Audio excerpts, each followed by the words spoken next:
We've moved away from the era of hard facts, and we've moved towards a softer, more generalizable way of speaking.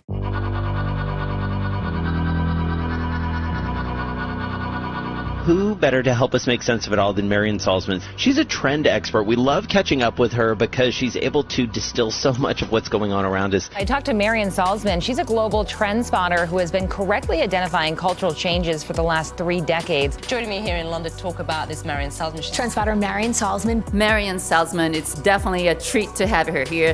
Globally recognized trend spotter and author and co-author of 16 books. She has received numerous awards, PR Week's PR Professional of the Year in 2011, the She Runs It 2017 Changing the Game Award, and has been listed in PR Week's Global Power Book. At PMI, she leads a team of over 100 people across 3 continents. My creative superpower is in trend spotting. It's in figuring out what's going to happen over the next 24 months and how I can glom a brand onto that to own the dialogue. Marian, I gotta tell you, I couldn't stop reading this. It's so thought-provoking.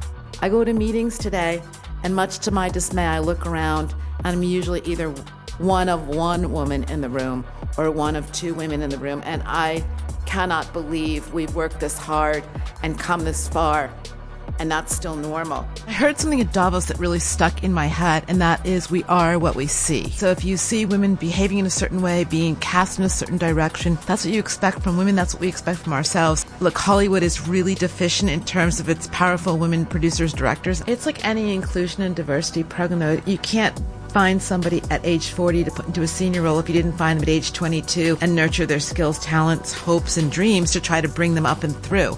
Marian, I'm going to come to you first. How do you transform communications into a gender-neutral way? How do you speak to men and women in the same voice, in a respectful voice?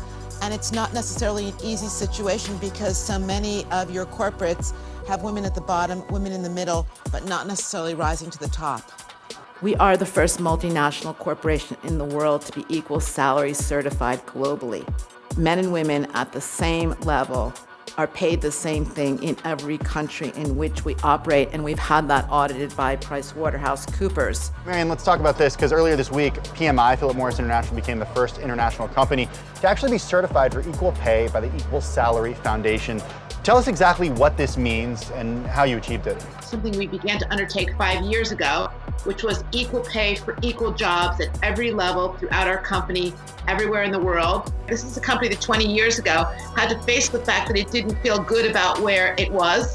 And it's a company that spent the last almost decade investing around $6 billion in creating less harmful, better for you products. The intellectual challenge of getting people to quit smoking was one I didn't want to pass up. For me, it was a chance to come and do something completely different, approach problems completely differently, using all kinds of tools, having access to bigger budgets to try to change the world.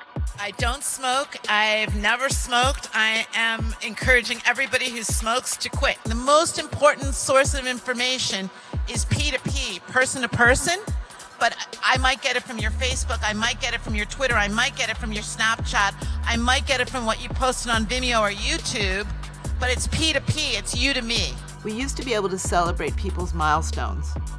Your 5th anniversary with the office, the death of your dad, you've gotten engaged. All these things we can't run to the side of people that need us. So we've had to come up with electronic ways to do the best we can. That's requiring us to really put more work into friendships and relationships.